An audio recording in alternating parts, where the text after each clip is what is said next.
Hello viewers. The topic for today's discussion is Political Economy, a Conceptual Analysis. The discipline of political economy has become extremely popular, so much so that it has become an important area of discussion both for students of political science as well as economics. In this module, we will try to understand the meaning and nature of the discipline of political economy, the different approaches to the study of political economy, the features of political economy, as well as a glimpse of the noted political economists. Now, political economy as a discipline emerged with an analysis of how political science and economics are intricately and inextricably interwoven. In fact, it is a branch of a social science which studies the interrelationship between market and the state and employs various tools and methodologies from political science, economics, and sociology. The term political economy is derived from the Greek word polis, which means state or city, and the word oikonomos, which means one who manages a household or estate. Thus, the discipline of political science can be understood how a country, the public's household, is managed or governed, taking into account both economic as well as political factors. Now, over the past 30 years, the study of international political economy underwent a remarkable transformation. Virtually non-existent before 1970 as a field of study, international political economy is now a popular area of specialization for both undergraduate and postgraduate students, as well as the source of much innovative and influential scholarship. The revival of international political economy after nearly 40 years of dormancy enriched both social science and public debate and promised to continue to do both. International political economy is thus the study of the interplay of economics and politics in the world arena. Now, in the most general sense, political economy seems to imbibe both economic principles and political principles. Now, in a general sense, economy can be defined as the system of producing, distributing, and using wealth. Politics is a set of institutions and rules in which social and economic interactions are governed. Thus, political economy is governed by a variety of meanings. For some, it refers to primarily the study of the political basis of economic actions, the ways in which government operations and rules and regulations influence market operations. For others, the principal preoccupation of political economy is the economic basis of political action, the ways in which economic forces mold government policies. The two focuses are in a sense complementary to each other, for politics and market are in a sense of continuous mutual interaction. The relationship between political economy and the contemporary discipline of economics is particularly interesting in part because both disciplines claim to be the descendant of the ideas of Adam Smith, David Hume, and John Stuart Mill. Whereas political economy, which was earlier rooted in moral philosophy, was from the beginning very much a normative field of inquiry. However, economics sought to be objective and value-free.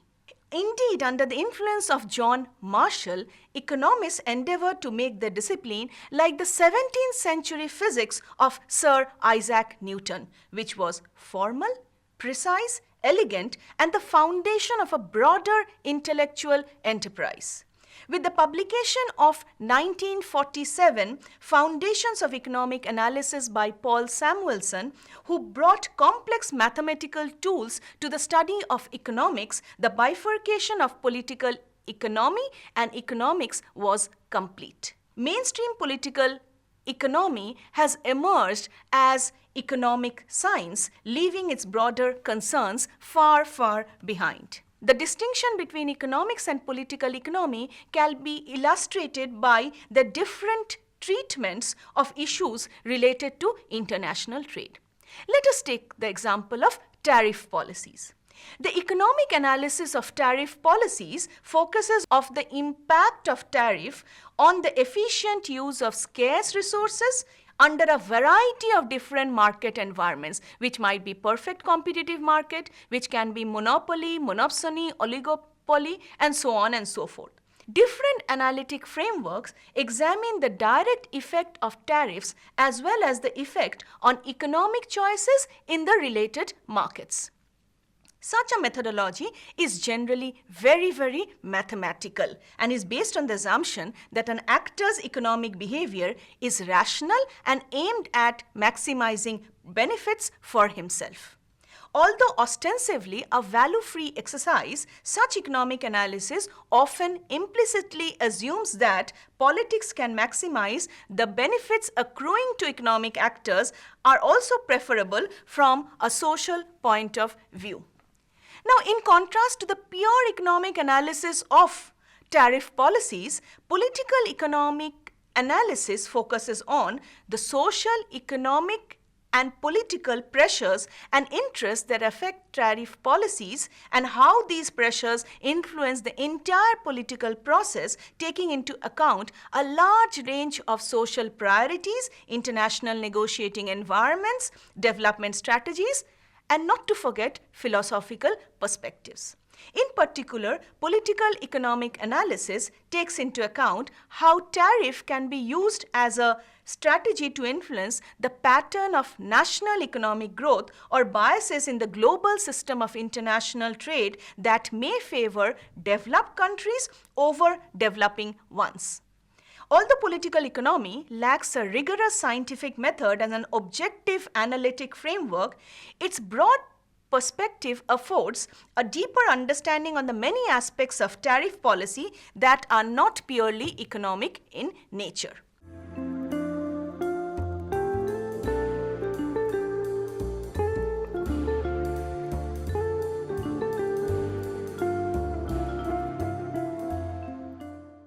Now, the study of national and domestic political economy assumes importance in this global world politics. Now, the study of domestic political economy is concerned primarily with the relative balance in a country's economy between the state as well as the market forces. Much of the debate can be traced to the thought of the English political economist John Keynes, who argued in his work, The General Theory of Employment, Interest and Money, that there exists an inverse relationship between unemployment and inflation, and that government should manipulate fiscal policy to ensure a balance between the two. The so-called Keynesian revolution, which occurred at a time when governments were attempting to ameliorate the effects of the worldwide Great Depression of the 1930s, contributed to the rise of the welfare state as well as to an increase in the size of government relative to the private sector. In some countries of the world, particularly United States of America, the development of Keynesianism brought about a gradual shift in the meaning of liberalism from a doctrine calling for relatively passive state and an economy guided by the very famous invisible hand of the market to the view that the state should actively intervene in the economy in order to generate growth as well as sustain employment levels. Now, comparative political economy also assumes an interesting area of the subfield of political economy.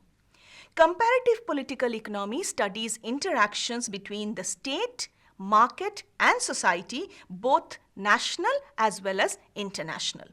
Both empirical as well as normative, it employs sophisticated analytical tools and methodologies in its investigation. Rational choice theorists, for example, analyze individual behavior and even the policies of states in terms of maximizing benefits as well as minimizing costs, and public choice theorists focus on how policy choices are shaped and constrained by incentives built into the routines of public and private organizations. Modeling techniques adopted from econometrics are often applied to many different political economic questions. Political economists attempting to understand domestic macroeconomic policy often study the influence of political institutions like the legislature, executive, rulemaking bodies, judiciary, and the implementation of public policies by bureaucratic agencies. The influence of political and societal actors such as interest groups, political parties, church, elections, etc., media houses, as well as ideologies like democracy, nationalism, internationalism, is also taken to be an important perspective in comparative political economy. Comparative analysis also considers the extent to which international political and economic conditions increasingly blur the line between domestic and foreign policies in different countries of the world. For example, in many countries, trade policy is no longer strictly reflecting domestic objectives but also takes into account the trade policies of other governments as well as the directives provided by the international financial institutions. Many sociologists focus on the impact that policies have on the public and the extent to which public support that particular public policies enjoy. Likewise, sociologists and some political scientists are also interested in the extent to which policies are generated primarily from above by elites or below by the public. One such study is called the critical political economy, which is fastly emerging as an interesting area of analysis. This critical political economy is rooted in the interpretation of the writing of Karl Marx. For many Marxists, government efforts to manage different parts of the economy are presumed to favor moral values of the bourgeoisie. Another example can be of the tax policies. If you look into the tax policies, most of the tax policies seem to favor the elites than the general masses. Ultimately, comparative political analysts may ask why countries in certain areas of the world play a particularly large role in international economy. Comparative political analysts have also investigated why some developing countries in Southeast Asia are relatively successful at generating economic growth, whereas most African countries are not. Comparative scholars also examine a range of questions which are extremely important to understand. One of the very few questions that they have raised is why corporatist partnerships between the state, industry, and labor are formed in some states but not in others. Another important question that they raise are why there are major differences in labor and management relations in the more industrialized countries. Another question is what kinds of political and economic structures different countries employ to help their societies adjust to the effects of interest and globalization. Comparative political economists also raise the question about what kind of institutions in developing countries advance or retard the development process.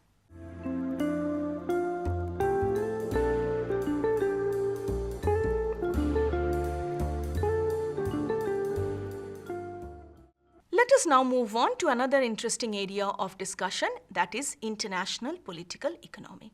We have already studied about national political economy and comparative political economy. International political economy studies problems that arise from or affected by the interaction of international politics, international economics, and different societal systems that can be capitalism, socialism, communism.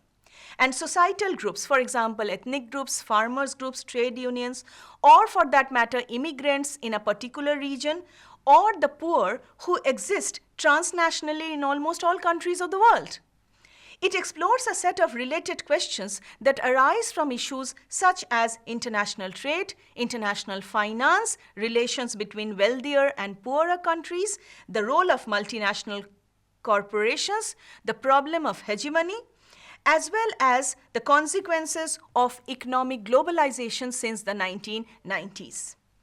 Analytic approaches to international political economy tend to vary with the problem being examined. Issues can be viewed from different theoretical perspectives, including the mercantilist perspective, the liberal perspective, the structural perspective, or the Marxist and the neo-Marxist perspectives. Mercantilists are closely related to realists, focusing on competing interests and capabilities of nation-states in a competitive struggle to achieve power and security in this world. Liberals are optimistic about the ability of humans and states to construct peaceful nations in the world order. They are also more optimistic towards the creation of mutually cooperative political and economic systems. Economic liberals in particular would limit the role of the state in the economy in order to let market forces decide political and economic choices. On the other hand, structuralists are rooted in Marxist analysis and focus on how the dominant economic structures of economy affect class interests as well as relations. Each of these perspectives is often applied to problems at several different levels of analysis that point to complex root causes of conflict traced to human nature and the structure of the international system in the totality. For example, analysis of US policy regarding, say, migrants from Mexico must take into account consideration patterns of trade and investment between the two countries and the domestic interests of both sides of the border. Similarly, domestic and international interests today are linked by trade, finance, and other factors in the case of financial countries in developing countries such as Thailand and Argentina. The distinction between foreign and domestic becomes uncertain as the distinction between economics and politics in the world where foreign economic crises affect both domestic political and economic interests through trade and financial linkages and through changes in security arrangements in the world. Contemporary international political economy emerged during the Cold War era, presumably due to the rivalry between the Soviet Union as well as the US. Analysis initially focused on international security, but later on came to include economic security and the role of different market actors, such as multinational corporations, international financial associations, and institutions. International political economy grew in significant importance as a result of various dramatic international economic events, such as the collapse of the Bretton Woods International Monetary System in 1971 and the oil crisis in the mid-1970s. Some other examples of the growing reason for the rise of international political economy may be located during the early period of the Cold War, when political scientists emphasized the realist or power politics dimension of US and the Soviet relations, while economists tend to focus on the Bretton Woods system of the international economy. That is, the institutions and the rules that beginning in 1945 governed much of the international economy. In fact, if you look into the position of politics and economy during the Vietnam War, a growing decrease in the value of the US dollar and large deficits for the United States in its balance of trade and payments weakened the ability of United States to conduct and pay the war, whereby undermined the relationship to its NATO allies. In fact, another interesting area could be the OPEC oil crisis. The realist-oriented US Secretary of State, Henry Kissinger, found himself unable to understand the issues without the assistance of an economist. These events led to a search of a multidisciplinary approach or outlook that borrows different concepts, theories, and analysis and ideas from political science as well as international relations as well as from economics and sociology to explain a variety of complicated international problems at stake. It did not so much result in the development of a new school of political economy as emphasized the continuous relevance of the older, more integrated type of analysis, which explicitly sought to trace the connections between political as well as economic factors.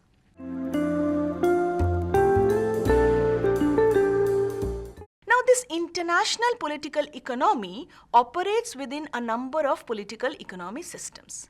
Let us now study the different political economy systems. There are three basic ways in which a political economic system functions. That is a capitalist system, a socialist system, and a communist system. In a capitalist system, the government tries to stay out of the way of the market in most capitalist-led economies, which means the market is given freedom to decide on the means of production, distribution, and exchange.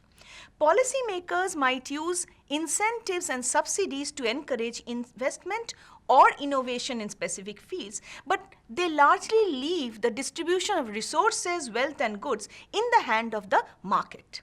As a result, capitalism occasionally can lead to wide gaps, inequalities, putting a strain on the capitalist political systems.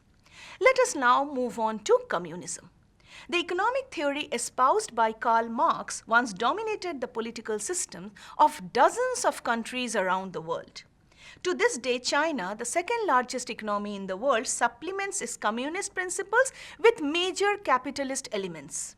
In communism, the government directly controls the ownership and control of means of production, distribution, and exchange. In other words, the government directly takes into account all policy decisions regarding the market and intervention by the state.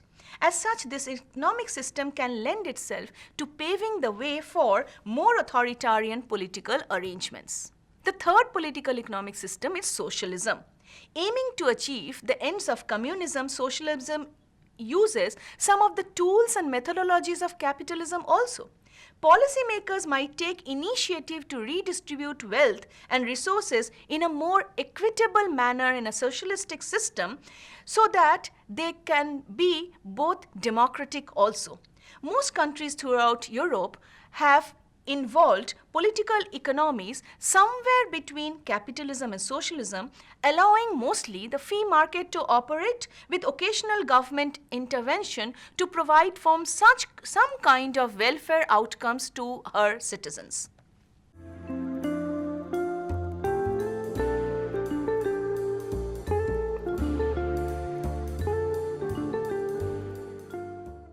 Let us now move on to the features of political economy. The first feature of political economy is distribution of resources.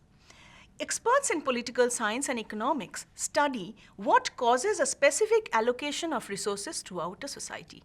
How can resources be equitably distributed in the society so that none are least disadvantageous in society? Some countries have a fairly equitable standard of living for its citizens, whereas others have more extreme divides between the wealthy and poor. So if you can study the political economy, you will find that why some countries ensure that there is equality in living standards and others provide for stark inequalities in living standards. The second feature of political economy is government intervention. Certain governments exert a great deal of control over their economies, while others provide for a laissez-faire approach in economic policies. In other words, some countries directly intervene in economic matters and questions, other countries leave the market independent and free. Political economists aim to study whether either approach is more successful in helping nations avoid financial crisis and thereby maintain financial stability. Third feature is international dynamics. In the era of globalization, the entire world has become an international political economy, so much so that international events also have a cascading impact on domestic political and economic lives. Macroeconomic factors between multiple countries can have a wide ripple effect. What one country decides to do about an economy can be an important determinant for another country as well. Another important feature of political economy is the makeup of the private sector. On a microeconomic level, the private sector contributes many economic factors of its own to the political economy on a wider scale. Some countries provide for greater leverage and freedom to the private sector, other countries give more emphasis on the public sector, and some economies provide for a mix of the public and the private. This might, for instance, manifest in how private interest groups lobby the government for partnership opportunities. The next important feature of political economy is the stage of economic development. Some countries are at an earlier stage of economic growth than others. In these cases, political economists try to analyze and recommend an approach how they could develop into developed nations. So political economy can be a very useful tool in studying the level of economic development in different countries of the world.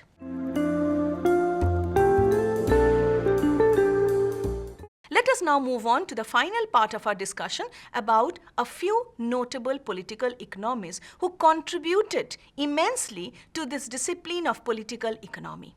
The first name that we can think of is Adam Smith, who was a classical economist but who is also appreciated for his immense contribution to the discipline of political economy. The Scottish economist from the 18th century, Smith's writings are both an inquiry into the science of economics and a policy guide for realizing the wealth of nations. Smith believed that economic development was best fostered in an environment of free competition that operated in accordance with the universal natural laws. Because Smith was the most systematic and comprehensive study of economics, up until that time, his economic thinking became the basis of classical economics.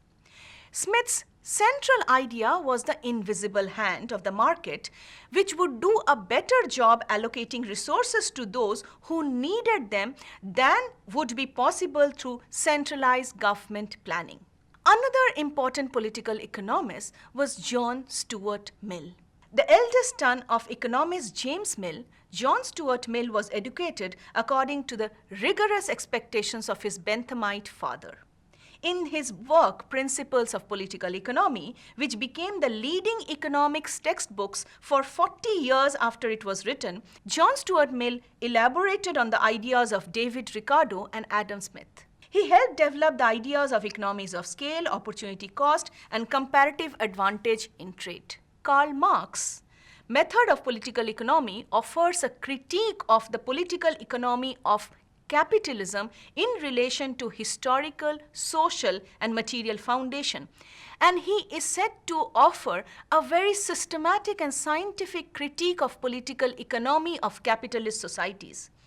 He contributed to the understanding and explaining of the nature and functioning of capitalism, as well as the root causes of social and economic inequalities and the different forms of its reproduction in the industrialized capitalist countries.